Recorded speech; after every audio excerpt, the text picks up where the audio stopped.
오늘은 예수님의 성육신의 이유에 대해서 살펴보겠습니다. 예수 그리스도는 왜 인간의 육신을 입고 오셔야만 하였을까? 이제까지 오랫동안 믿음 생활을 해오면서 이런 생각을 한번 해보신 적이 있으십니까? 다른 방법도 얼마든지 있을 텐데 꼭 인간의 모습으로 오셔서 수모와 수치와 고통을 당하셔야 했는가? 이러한 질문들에 명쾌하게 답하는 성경 구절은 없습니다. 그러나 히브리서에서 성육신에 대한 매우 중요한 근거를 발견할 수 있습니다. 그 근거는 어디에서 찾을 수 있는가? 히브리서는 예수님을 우리의 영원한 대제사장으로 소개하고 있는 데서 찾을 수 있습니다. 예수님께서 우리의 대제사장으로 이 세상에 오셔야 하셨다면 레위의 후손으로 오는 것이 더 적합합니다. 우리가 성경을 통하여 알고 있듯이 성전에서 제사를 담당하는 제사장들은 아론의 후손이어야 하였습니다. 아론은 야곱의 12아들 중 하나인 레위의 후손으로 레위 지파에 속한 사람이었습니다. 레위 지파는 출애굽기 28장 1절의 말씀과 같이 하나님의 명령에 의하여 제사장으로 임명되었고 레위 지파 중에서 첫 번째 대제사장은 아론이었습니다. 이후 아론의 대를 이어 그의 자손들이 제사장직을 맡았습니다. 구약의 율법에 따르면 예수님께서 유다의 후손으로 오셨기 때문에 대제사장의 자격을 갖추지 못합니다. 그런데 예수님께서 레위 지파의 후손으로 오시지 않은 사실이 오히려 예수님의 월등한 대제사장직을 증명하는 차별적인 요소로 부각되고 있습니다. 그 이유는 히브리서 기록 당시의 초대 교회의 상황과 관련이 있습니다.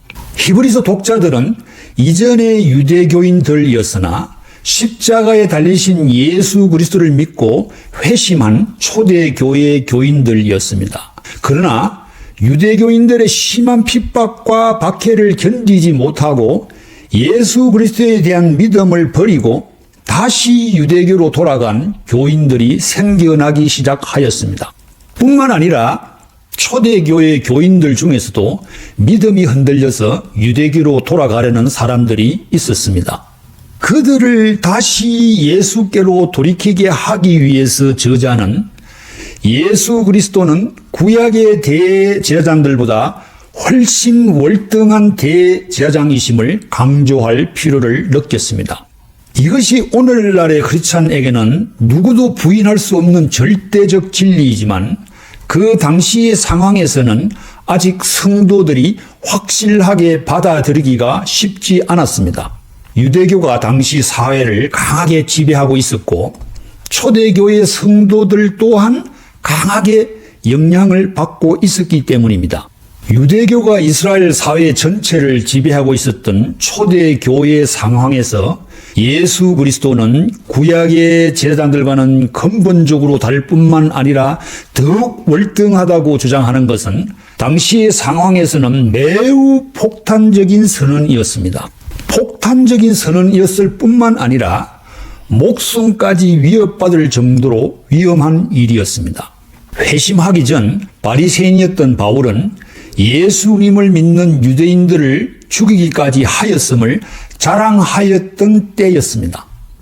이러한 상황 속에서 예수님의 제사장직의 월등함을 주장하기 위해서는 명확한 성서적 증거가 필요합니다.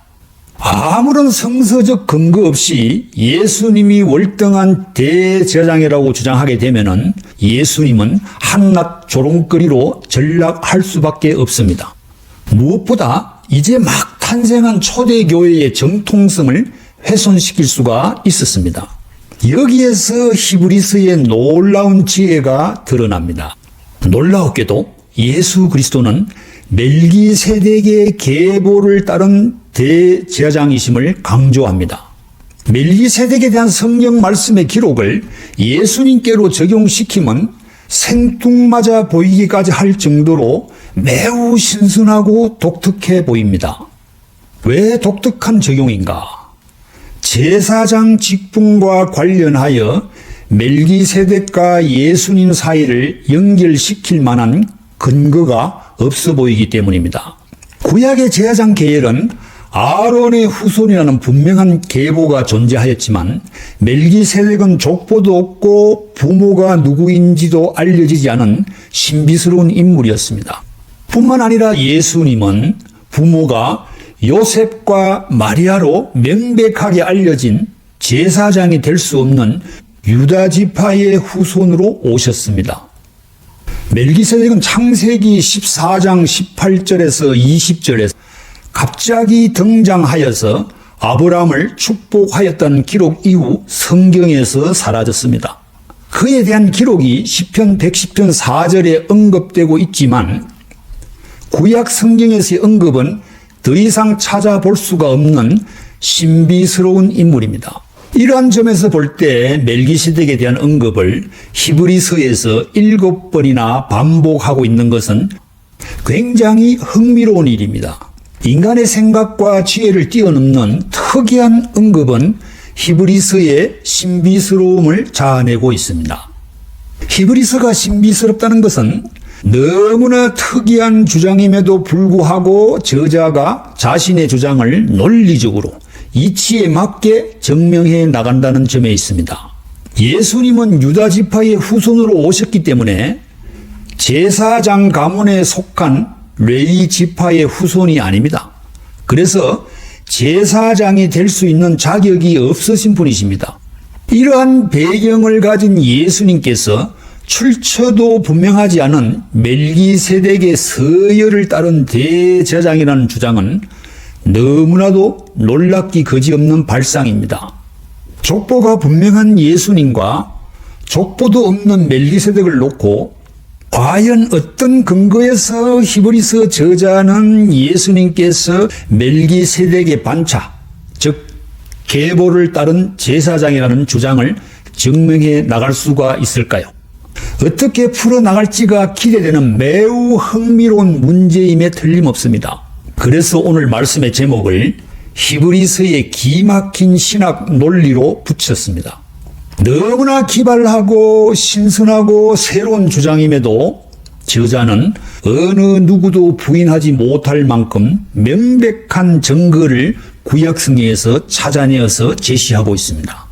멜기세덱의 서열을 따른 제사장 예수 그리스도, 멜기세덱의 반차를 따르는 제사장 예수 그리스도에 대해서 살펴보도록 하겠습니다. 어떻게 예수 그리스도가 멜기세덱의 반차를 따른 대제사장이 될 수가 있다고 할 것인가?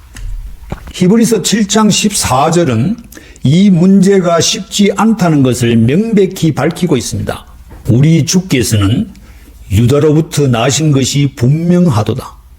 이 지파에는 모세가 제사장들에 관하여 말한 것이 하나도 없고, 이러한 어려운 문제를 해결하기 위한 히브리서의 탁월한 논리적 근거는 시편 110편에서 나옵니다.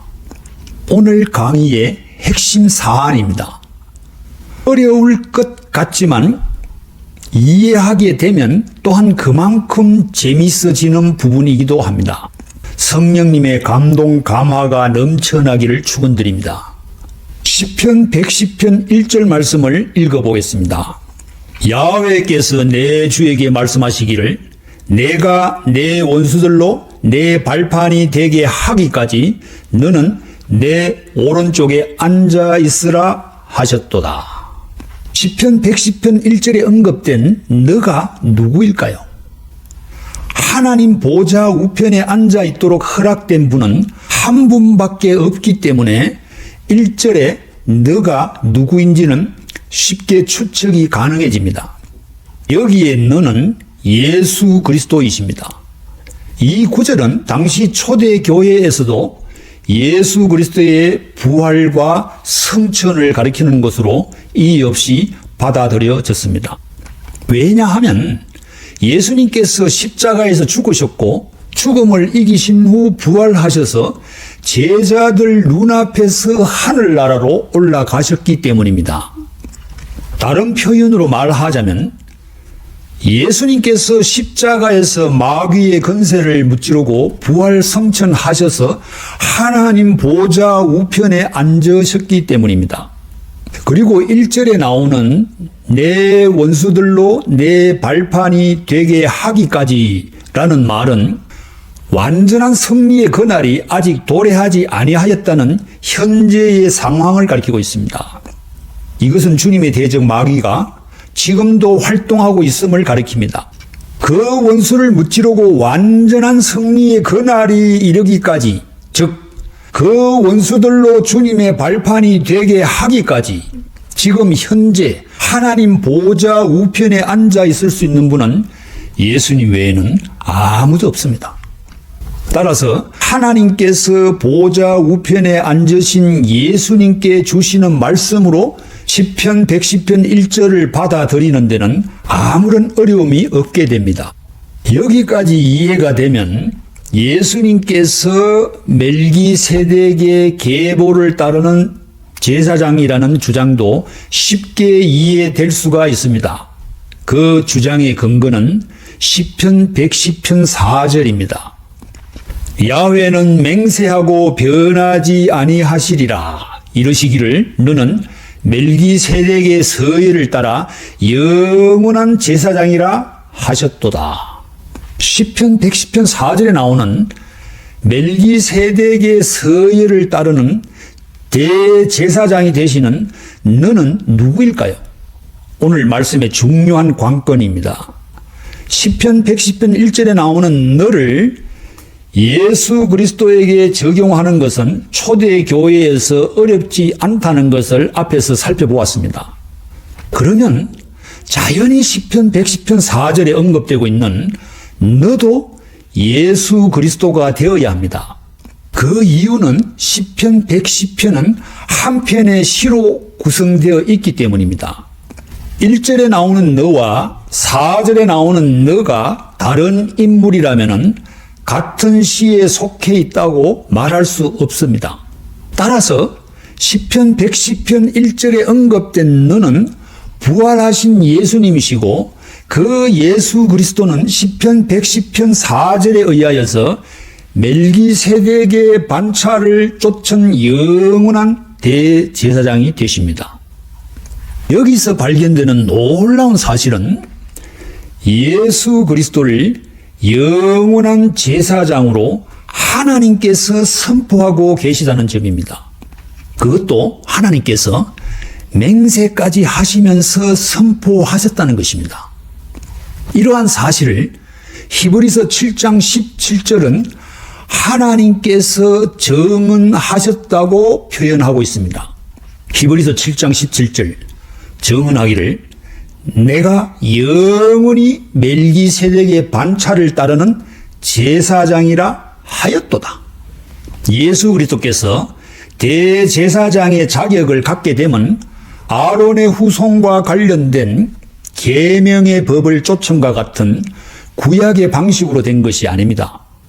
그것은 하나님의 맹세와 선포에 의해서입니다. 이와 같이 시편 110편 4절에 나타난 멜기세덱에 대한 언급을 예수님께로 적용시키면 매우 신비스럽습니다. 예수님께서 오시기 1000년 전에 다윗이 노래하였다는 것도 매우 놀라운 일인데 그로부터 긴 세월이 흘러서 그 말씀이 성취된 그때에 히브리서 저자가 시편 110편의 말씀을 근거로 예수님은 우리의 대제사장이심을 선언하고 있기 때문입니다. 이제까지 감추어져 왔던 계시의 비밀을 밝혀줌으로써 히브리서는 계시의 점진성, 다시 말하면 후대에 기록된 성경 말씀이 앞서 기록된 말씀보다 더 풍성한 하나님의 계시를 포함한다는 성경의 특성을 증명하고 있습니다.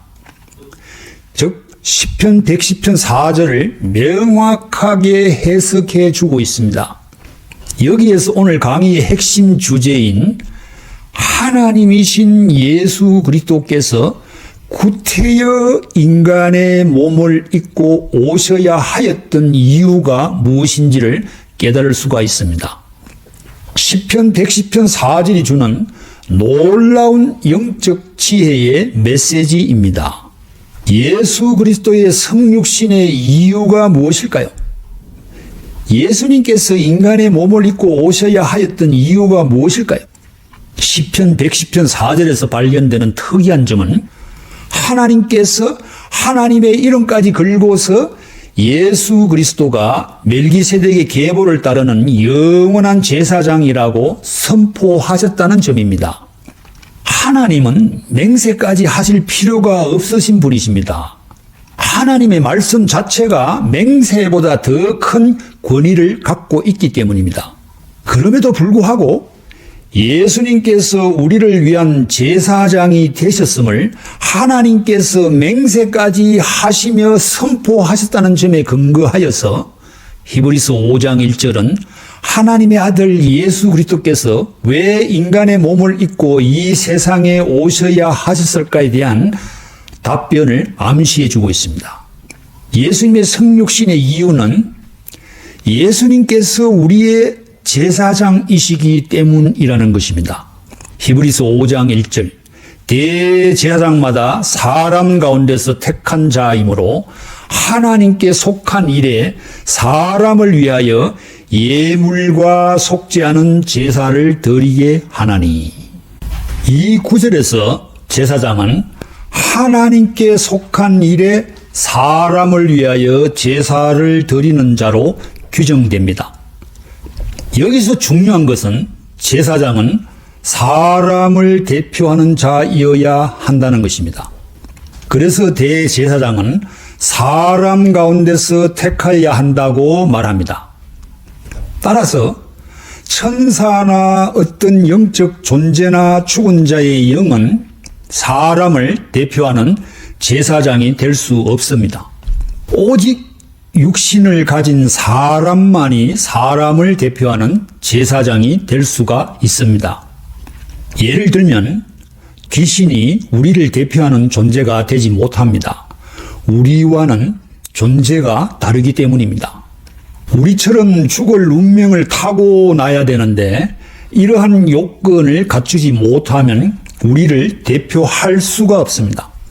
또 다른 예를 들자면 대학교 교수가 아무리 훌륭하고 학생들에게 인기가 있다고 하더라도 학생을 대표할 수 있는 학생회 회장이 될 수가 없습니다. 학생회장은 학생 가운데서 뽑아야 합니다. 교수는 학생이 아니기에 학생을 대표할 수가 없기 때문입니다. 마찬가지로 예수님께서 우리와 동일한 육신의 몸을 입고 있지 않으면 우리를 대표할 수 있는 자격이 없습니다.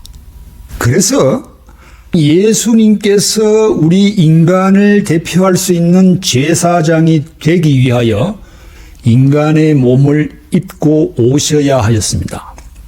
대제사장은 우리와 동일한 인간이어야 한다는 것은 죄 많고 완고한 인간들, 연약한 인간들과 함께 잘 어울려야 하기 때문에 아주 중요한 사안입니다. 실제로 예수님은 이 세상에 오셨을 때 죄인들과 사회적 약자들과 함께 하시기를 기뻐하셨습니다. 이 점을 히브리서 저자는 4장 15절에서 우리의 모든 연약함을 체험하신 제사장으로 표현합니다. 히브리서 4장 15절 우리에게 있는 대제사장은 우리 연약함을 동정하지 못하실 이가 아니요 모든 일에 우리와 똑같이 시험을 받으신 이로되. 예수님은 우리가 겪어야 할 죽음을 당하셨으나 죽음의 권세를 깨셨고 하나님 보좌 우편에 앉으셔서 우리를 위하여 영원토록 중보하시는 대제사장이시므로 구약의 어떤 제사장과도 비교할 수가 없는 대제사장이십니다. 오늘 말씀을 정리해 보겠습니다. 예수님께서 우리와 똑같은 육신을 입고 이 세상에 오신 것은 우리를 대표하여서 우리의 죄를 위한 제사를 드리기 위함이었습니다. 이것은 옛 계명, 구약의 제사가 무익하다는 것을 의미합니다. 예수님은 아론의 계열과는 전혀 다른 계보를 따른 대제사장으로 오셨기 때문입니다. 그렇기에 구약의 율법은 효력을 상실하였습니다. 예수 그리스도로 말미암아 하나님께로 나아가는 새로운 길이 열렸고 새로운 언약의 공동체가 탄생하였습니다. 이것이 신약의 백성들의 공동체인 교회입니다. 주님께서는 교회의 머리가 되셨습니다.